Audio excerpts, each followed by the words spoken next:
Somewhere right now, a machine that doesn't officially exist yet is being built to do one specific thing: read a number that was supposed to be unreadable.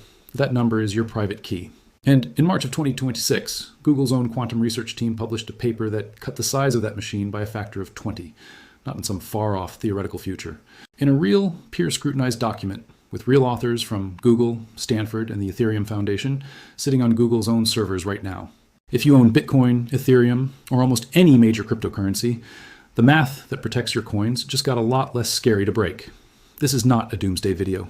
It's not going to tell you your Bitcoin is about to vanish tomorrow, but it is going to walk you through exactly what changed, why serious cryptographers are suddenly using words like narrowing window, and what you can actually do about it before the window closes. Stick with me, because the second half of this video covers something even more unsettling than the wallet cracking scenario itself. A threat that isn't waiting for the future at all. It's happening today. Let's start with the basics, because you can't understand the threat until you understand what's actually being protected. When you own crypto, your coins aren't sitting inside an app on your phone the way cash sits in a wallet in your pocket. Your Bitcoin or Ethereum lives permanently on the blockchain, a public ledger that anyone can look at. What your wallet actually stores is a private key, a huge random number, typically 256 bits long, that acts like the only key that can unlock a very specific, very public mailbox. From that private key, your software generates a second number called a public key. That public key is what proves mathematically that you're allowed to spend the coins tied to your address. Think of it like this. Your public key is your mailing address, printed on every envelope you send.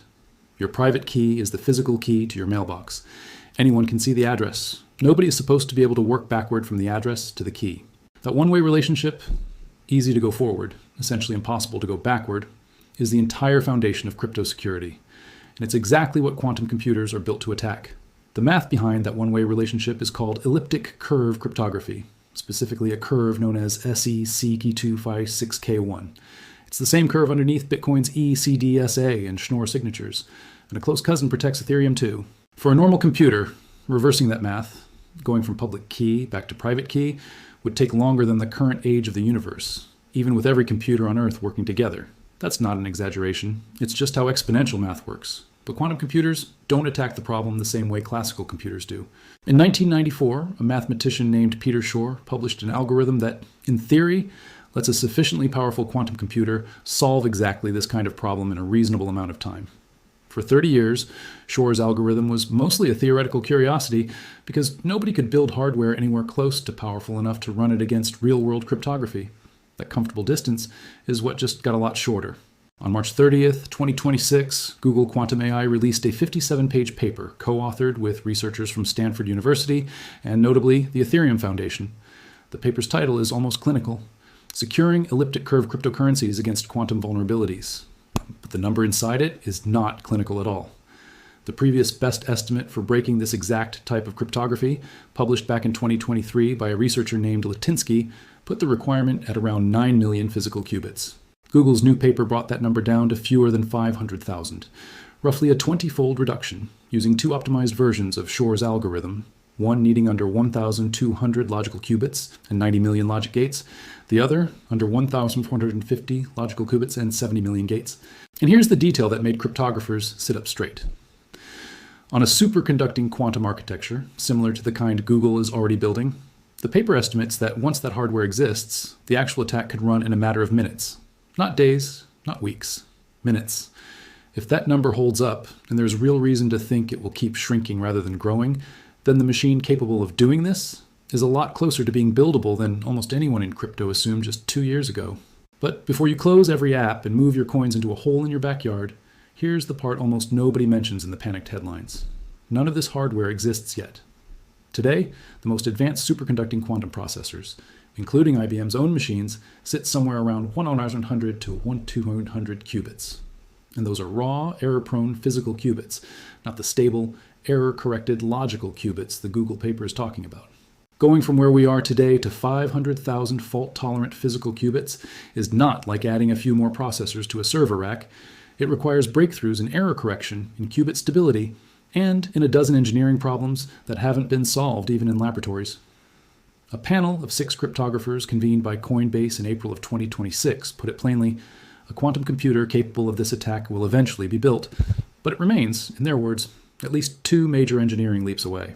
RK Invest's own quantum research from that same month went further, describing the entire industry as still sitting at what they called stage 0, quantum computers that exist, but that have no commercially relevant capability yet.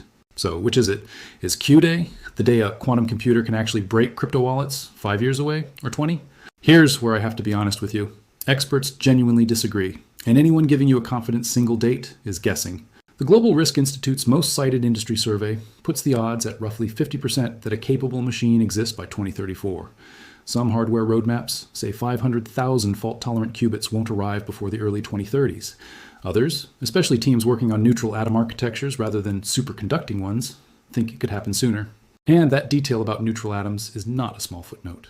It's actually the most important number in this whole story, and almost nobody outside the research world has heard it yet.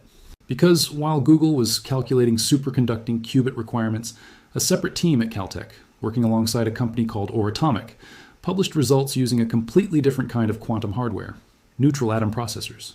And their number wasn't 500,000 qubits. It was somewhere between 10,000 and 26,000 physical qubits. That's not a 20-fold reduction from the old estimate. That's closer to a 400-fold reduction. Companies like Query and Atom Computing are already building neutral atom arrays that are approaching that physical qubit count. And this matters. Approaching the count is not the same as having the error correction, coherence time, and gate fidelity needed to actually run Shor's algorithm reliably. Still, when a credible academic and industry team says the threshold might be measured in the tens of thousands rather than the hundreds of thousands, the "we have decades" argument gets a lot shakier. And there's one more detail from Google's own paper that deserves your full attention because it changes what safe even means. The researchers found that on the fastest projected hardware, an attack could potentially be completed within the average time it takes a Bitcoin transaction to be confirmed on the blockchain. In cryptography, that's called an on-spend attack, a quantum computer intercepting your transaction the moment you broadcast it, deriving your private key from the public key you just revealed, and racing a fraudulent transaction into the next block before yours confirms. If that sounds like something out of a heist movie, you're not wrong, except this heist doesn't need a getaway car. It needs a lab. So who's actually exposed right now, today, in 2026? This is the part every crypto holder needs to hear, because the risk is not evenly spread across every wallet on Earth. Here's the key detail.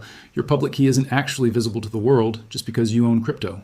On Bitcoin, older address formats, the ones that start with the number 1, known as P2PKH, and the ones starting with 3, known as P2SH, expose your full public key the moment you make any transaction.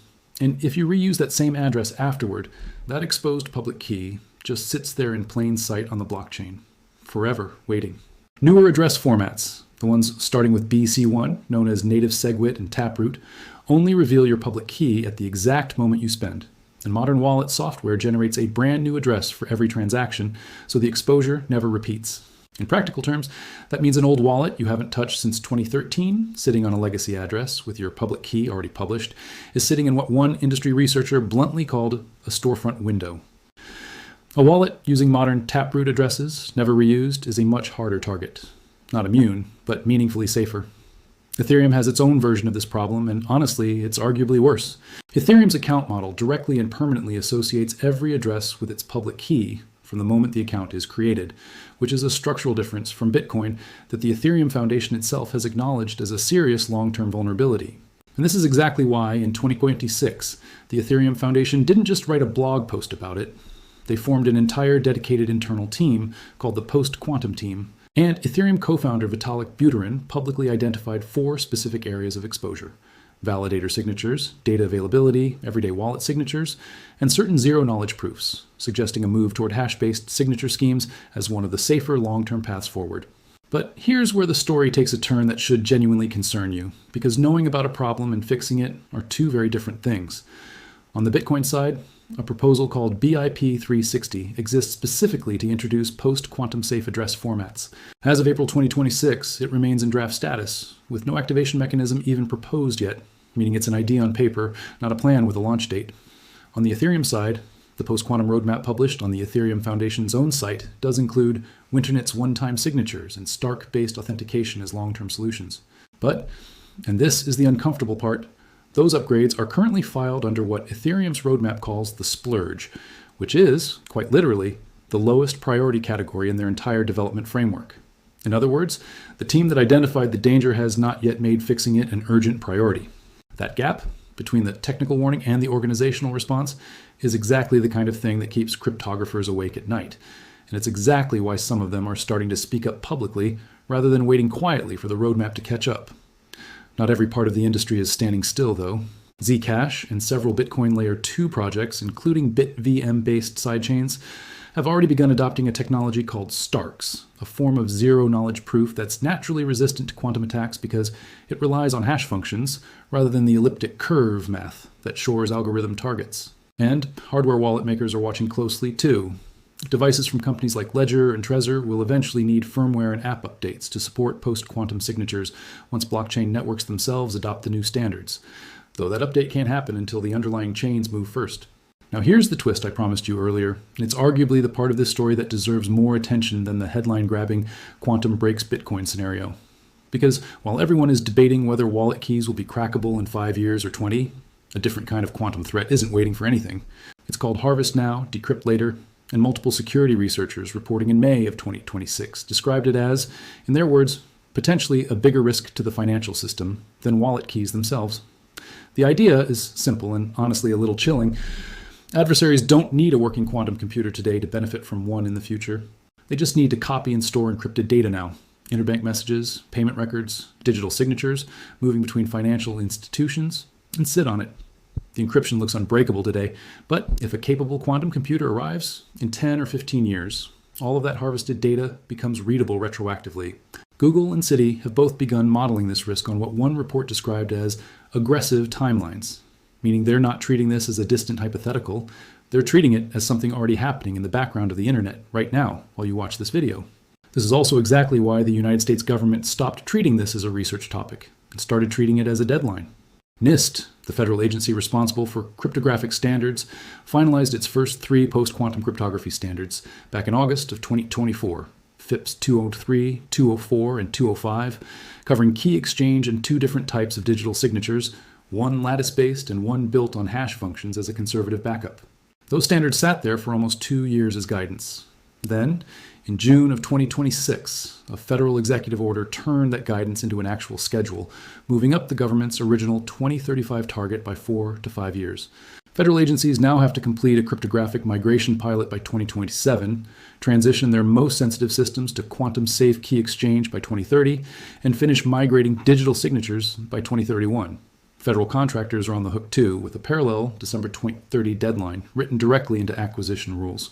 When the U.S. government moves a deadline up by half a decade, that's not bureaucratic housekeeping. That's an institution telling you, as clearly as institutions ever tell you anything, that the clock they're watching is running faster than they expected. So where does that leave you? The person holding crypto in a wallet somewhere, watching this video wondering if you should be worried? The honest answer sits between the two extremes. This is not a Y2K style non-event that fizzles into nothing, and it's also not a ticking bomb set to go off next year. The mathematics behind Shor's algorithm are settled science. Nobody credible disputes that a large enough, stable enough quantum computer could eventually derive a private key from a public key. What remains genuinely uncertain, and what even the smartest people in this field disagree on, is the timeline for building that machine. Some say 3 to 9 years before we're in serious danger territory. Some say the 2030s. Some, pointing at the neutral atom results, think the timeline could compress faster than superconducting-focused estimates suggest. Nobody credible is telling you it's happening next month, and nobody credible is telling you it's not happening at all. What you can control right now is your own exposure.